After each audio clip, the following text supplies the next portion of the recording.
Universul are o calitate, o latură magnifică și îl face atât de frumos pe cât este acum, cu puținele cunoștințe pe care le avem și dincolo de acestea, diversitatea.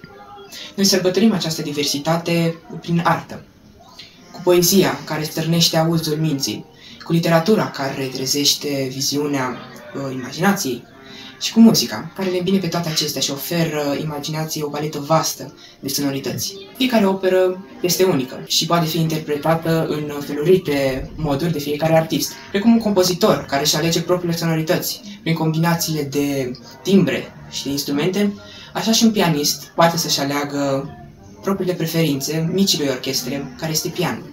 Pe fiecare scenă există un pian diferit, care oferă publicului, dar și interpretului, o experiență unică, exclusivă, dar nu întotdeauna intenția și interpretarea instrumentistului se leagă cu capacitățile instrumentului. Ori clapele sunt prea grele, ori prea ușoare, reacția pedalei este prea lentă sau pianul este prea mare sau prea mic pentru sala în care performează. Deși există pianiști care și-au făcut prieteni, adică pianele, și călătoresc cu aceștia prin lume, noi vom lăsa însă această plăcere de a întâlni un pian nou pe fiecare scenă și ne vom îndrepta către refugiul de studiu al fiecărui pianist. Noi am găsit o cale mai ușoară pentru pianiști de a-și găsi prietenul, propice pentru studiul individual, propice pentru propria personalitate a interpreților, un pian pentru magia care se petrece înaintea reprezentațiilor și care duce la experiența unică despre care aminteam. Un pian care să se asemene pianistului, care își împărtășește procesul de creație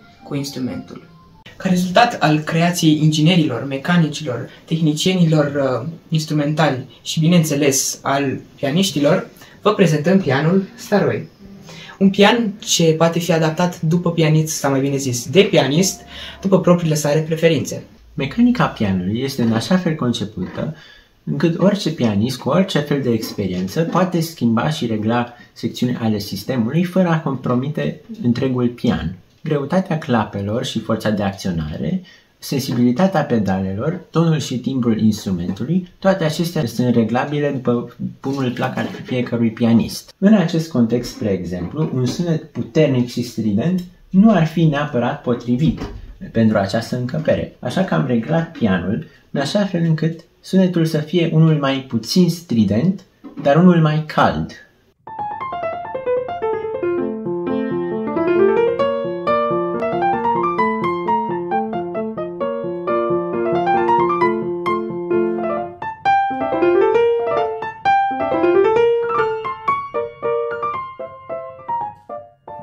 Suntem mândri de creația noastră și suntem siguri că o să fiți și dumneavoastră după ce veți încerca.